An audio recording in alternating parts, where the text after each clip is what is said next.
It started with a single line of code. A tiny, invisible thread of malware that slipped through the digital front door of one of the most trusted software companies in the world. For months, it sat dormant, a ghost in the machine, watching, waiting, and learning.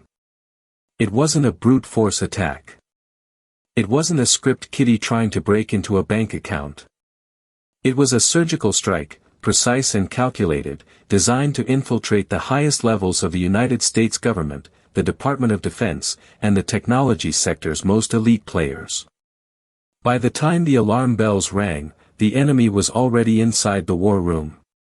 They were sitting at the president's desk. They were reading the president's emails.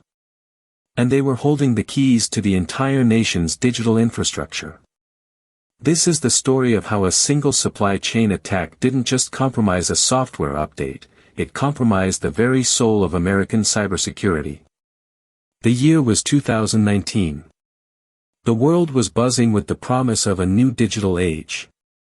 Governments were digitizing their records, corporations were moving to the cloud, and the global economy was increasingly dependent on a fragile web of interconnected software. In the center of this web sat SolarWinds.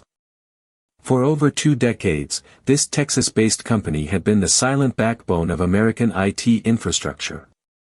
They built Orion, a network management platform used by 90% of the Fortune 500 and, more critically, by the U.S. Department of Homeland Security, the Treasury, and the Pentagon. If you were an IT administrator in Washington, you likely didn't know SolarWinds' name, but you certainly used their product. They were the invisible utility, the digital electricity that kept the lights on. The world believed them to be untouchable, a trusted guardian of the digital realm. But trust, as history has shown, is the most dangerous currency of all. The attackers were not a lone wolf hacker operating out of a basement in a foreign country. This was a state-level operation, a coordinated effort by a nation-state that had spent years preparing for this exact moment. They didn't want to steal credit card numbers or crash a website. They wanted to see everything. They wanted access to the deepest, darkest secrets of the American intelligence community. They were looking for the ability to move laterally, to jump from one compromised system to the next, to become invisible within the very systems designed to protect them. The target was clear, the U.S. government. The weapon was a software update. And the delivery mechanism was a lie. It began in March of 2020. SolarWinds, unaware of the breach, began their routine process of building a new version of their Orion software. They compiled the code, signed it with their digital certificate, and pushed it out to their customers. But somewhere in the middle of that process, the attackers had already inserted a backdoor. They had compromised the build server. They had injected a malicious payload into the code that looked identical to the legitimate software. When the update was downloaded by thousands of organizations, the malware was silently installed alongside the legitimate update. It was a Trojan horse of unprecedented scale. The code was named Sunburst, a digital signature that would soon become synonymous with the greatest cyber espionage operation in history. For the next 3 months, the malware operated with chilling efficiency. It didn't try to destroy data. It didn't try to encrypt files for ransom. It simply waited. It established a connection to a command and control server, a hidden channel that routed traffic through a labyrinth of compromised websites and cloud services to mask its origin. It was a ghost network, bouncing signals across the globe to hide the true source. Once connected, the malware began to scan the local network. It looked for specific keywords, specific file names, specific users. It was hunting for the high-value targets. It was looking for the emails of the President, the Secretary of Defense, the heads of intelligence agencies. It was building a map of the entire network, identifying the most sensitive data and the most critical systems.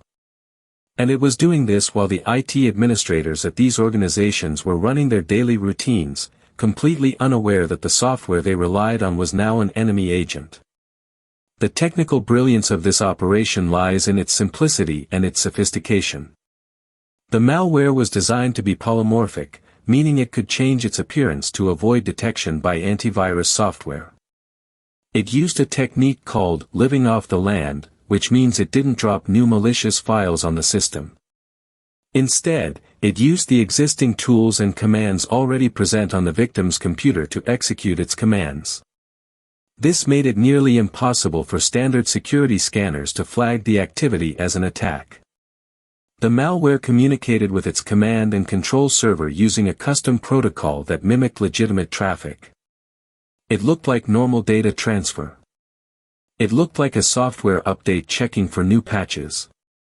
To the human eye and to most automated systems, it was invisible. The attackers didn't just want to see the data, they wanted to control it.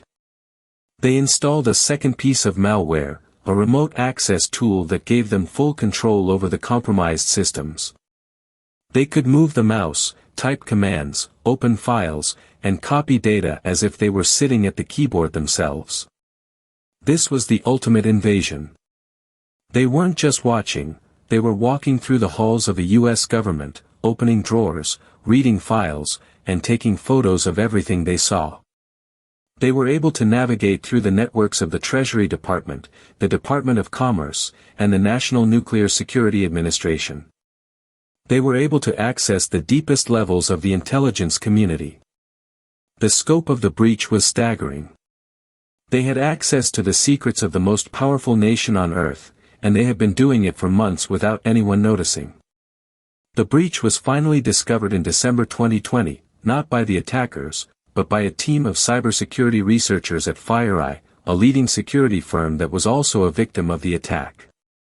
FireEye had noticed unusual activity on their own network, a strange connection that didn't match their normal traffic patterns.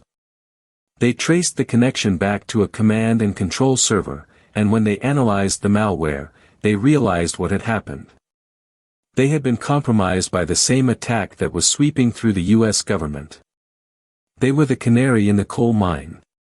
Once FireEye raised the alarm, the world began to understand the magnitude of the disaster. The US government launched an immediate investigation, mobilizing the FBI, the NSA, and the Department of Justice. They traced the digital footprint of the attack back to Russia. The evidence pointed to the GRU, the Russian military intelligence agency, and specifically to a group known as APT-29, or Cozy Bear. The aftermath was a digital earthquake. The breach forced a global crisis. Governments scrambled to patch their systems, but the damage was already done. The attackers had already exfiltrated terabytes of data. They had access to the private keys of the most sensitive communications. They had planted the seeds of future attacks. The US government issued a stern warning to the Russian Federation, but there was little that could be done to reverse the breach. The damage was permanent. The trust in the software supply chain was shattered. Companies and governments had to reevaluate every piece of software they used, every update they installed, every vendor they trusted. The era of blind trust was over. The era of zero-trust security had begun. The investigation revealed that the attackers had been inside the US government for at least 8 months before the breach was discovered. They had been watching, waiting, and learning.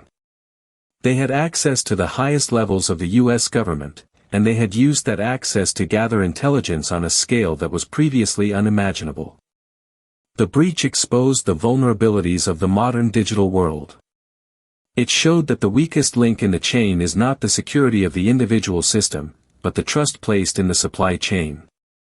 It showed that even the most sophisticated defenses can be bypassed if the attacker can compromise the source of the software itself.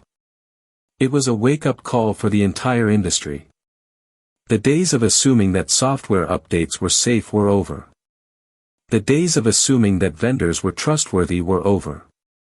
The days of assuming that the network was secure were over. The consequences of the SolarWinds hack rippled through the global economy and the geopolitical landscape. It led to a massive overhaul of cybersecurity protocols across the United States and its allies. New executive orders were signed, mandating stricter security standards for software vendors. The FBI and the Department of Justice launched a global manhunt to hold the perpetrators accountable. Several individuals were arrested, including 2 Russian nationals, and charges were filed against the GRU. But the true cost of the attack was not in the arrests or the fines. It was in the loss of trust. It was in the realization that the digital world we live in is far more fragile than we ever imagined. It was a reminder that in the age of hyperconnectivity, the most dangerous weapon is not a missile or a bomb, but a line of code. The lessons learned from the SolarWinds hack are profound and far-reaching. It has forced the cybersecurity industry to adopt a zero-trust model, where no user or system is trusted by default, even if they are inside the network perimeter. It has highlighted the critical importance of supply chain security, forcing companies to vet their vendors with a level of scrutiny that was previously unimaginable. It has shown that the battle for digital security is not just about stopping attacks, but about detecting them as early as possible, and having the resilience to recover from them when they happen. For the world of cryptocurrency and blockchain, the lessons are even more critical. The same vulnerabilities that allowed the SolarWinds attack to succeed are the same vulnerabilities that can be exploited to compromise smart contracts, devalue digital assets, and destabilize the global financial system. The attack on SolarWinds was a preview of the future of cyber warfare, a future where the line between physical and digital security is increasingly blurred. The story of SolarWinds is not just a story of a hack. It is a story of the fragility of our digital world. It is a story of how a single line of code can bring a nation to its knees. It is a story of the invisible war that is being fought every day, in the background of our lives, in the code that runs our banks, our governments, and our homes. The war is not over.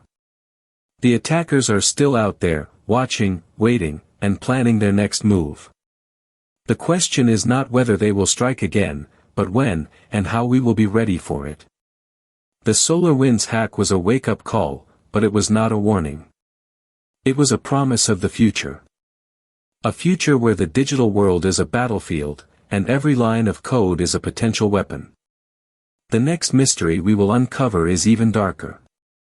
We will look at the dark web's most valuable currency, the digital gold that fuels the underworld, and the massive heist that shook the foundations of the crypto world.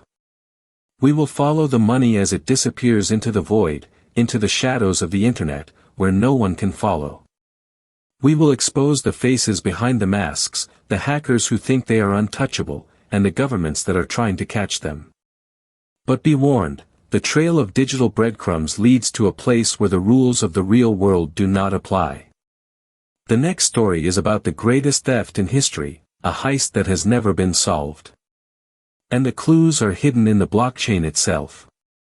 Are you ready to follow the trail?